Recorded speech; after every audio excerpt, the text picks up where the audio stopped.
all over me. What happens next? I guess we have to find out.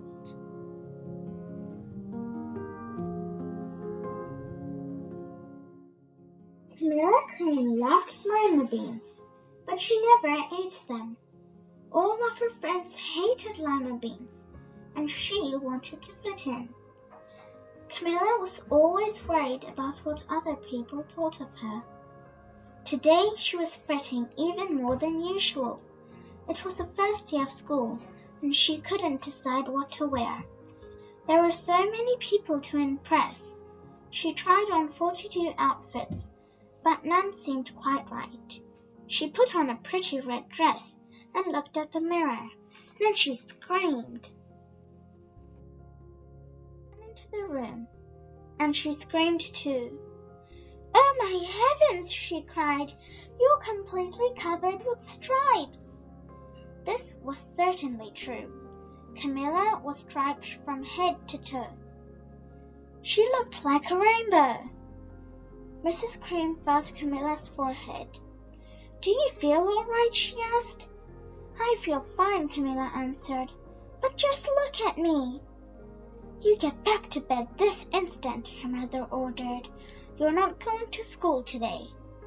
Camilla was relieved. She didn't want to miss the first day of school, but she was afraid of what other kids would say, and she had no idea what to wear with those crazy stripes. Afternoon, Dr. Bumble came to examine Camilla. "Most extraordinary!" he exclaimed. "I've never seen anything like it. Are you having any coughing, sneezing, runny nose, aches, pains, chills, hot flashes, dizziness, drowsiness, shortness of breath, or uncontrollable twitching?" "No," Camilla told him. "I feel fine." "Well then," Dr. Bumble said, turning to Mrs. Cream, "I don't see any reason why she shouldn't go to school tomorrow. Here's some ointment that should help clear up those stripes in a few days. If it doesn't, you know where to reach me." And off he went. The next day was a disaster. Everyone at school laughed at Camilla. They called her Camilla Crayon and the Night of the Living Lollipop. She tried her best to act as if everything were normal.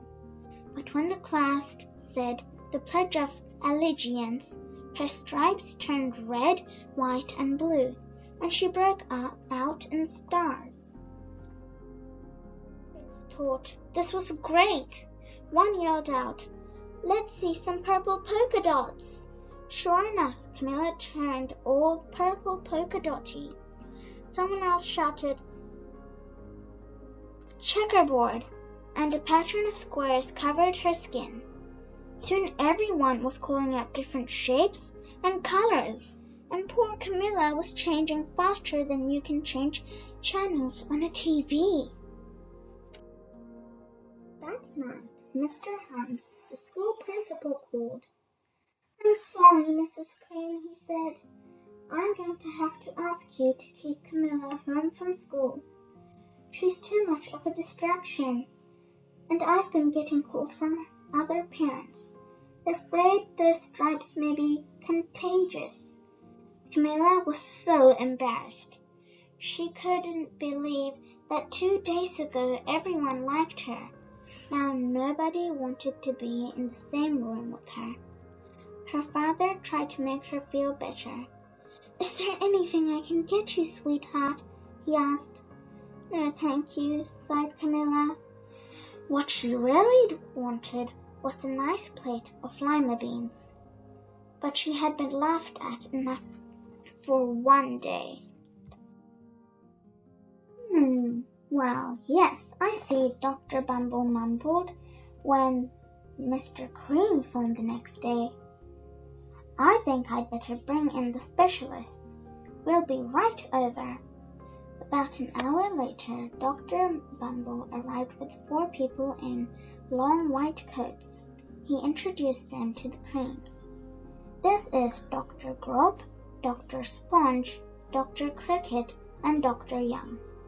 When the specialists went to work on Camilla, they squeezed and jabbed, tapped and tested. It was very uncomfortable. Well, it's not the mumps, concluded Dr.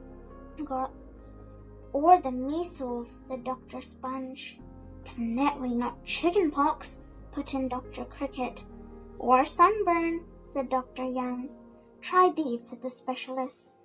They each handed her a bottle filled with different colored pills. Take one each before bed, said Dr. Group.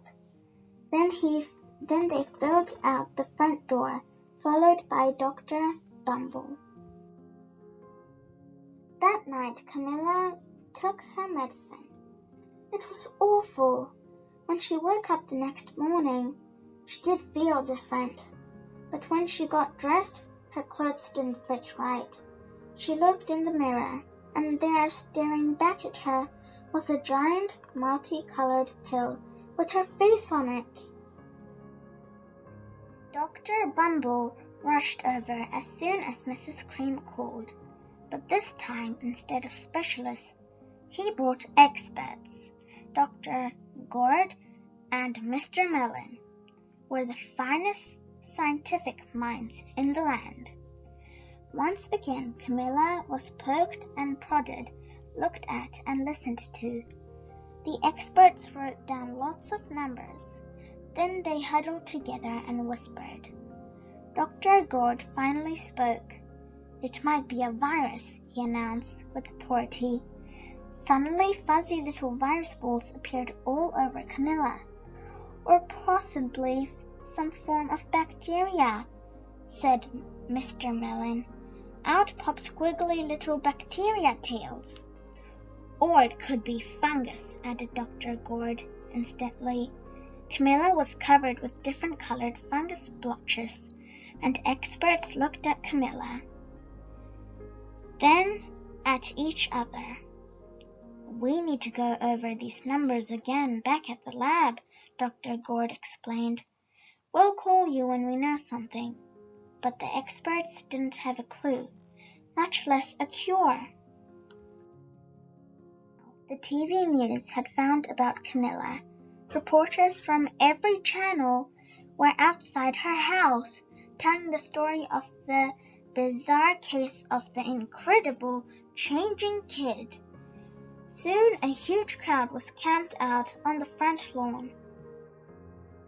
Trees were swamped with all kinds of grandees, from psychologists, allergists, herbalists, nutritionists, psychics, and an old medicine man, a guru, and even a veterinarian.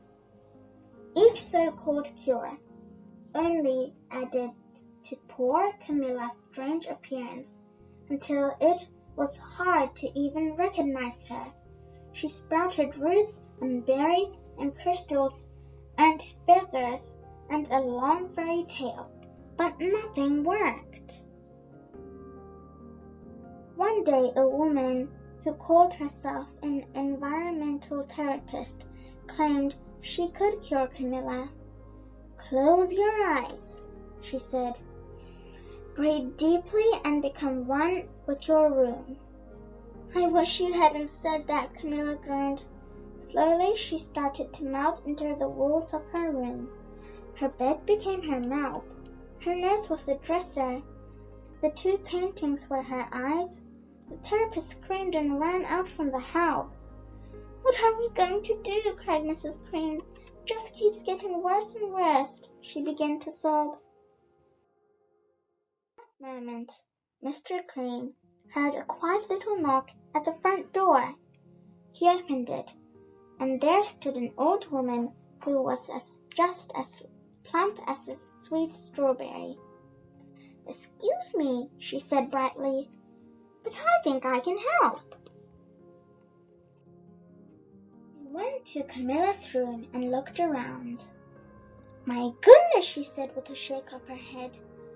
What we have here is a bad case of stripes, one of the worst I've ever seen. She pulled a container of small green beans from her bag. Here, she said, These might do the trick. Are those magic beans? Asked Mrs. Crane. Oh my, no, replied the kind old woman. There's no such thing. These are just plain old lima beans.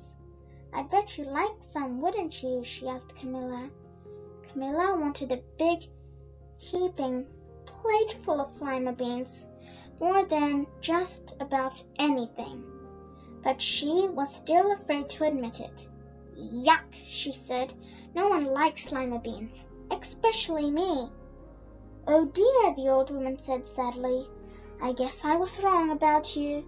She put the beans back in her bag and started towards the door. Camilla watched the old woman walk away. Those beans would taste good, and being laughed at for eating them was nothing compared to what she had been going through. She finally couldn't stand it. Wait, she cried. The truth is, I really love lima beans. I thought so, the old woman said with a smile. She took a handful of beans and popped them into Camilla's mouth. Said Camilla. Branches, feathers, and squiggly tails began to disappear. Then the whole room swirled around. When it stopped, there stood Camilla, and everything was back to normal. I'm cured, she shouted. Yes, said the old woman. I knew the real you was in there somewhere. She patted Camilla on the head. Then she went outside and vanished into the crowd. Camilla wasn't quite the same. Some of the kids at school said she was weird, but she didn't care a bit. She ate all the lima beans she wanted, and she never had a touch of stripes again. All my spots are gone. I love lima beans. If you like the story, please hit the subscribe button. Toodles!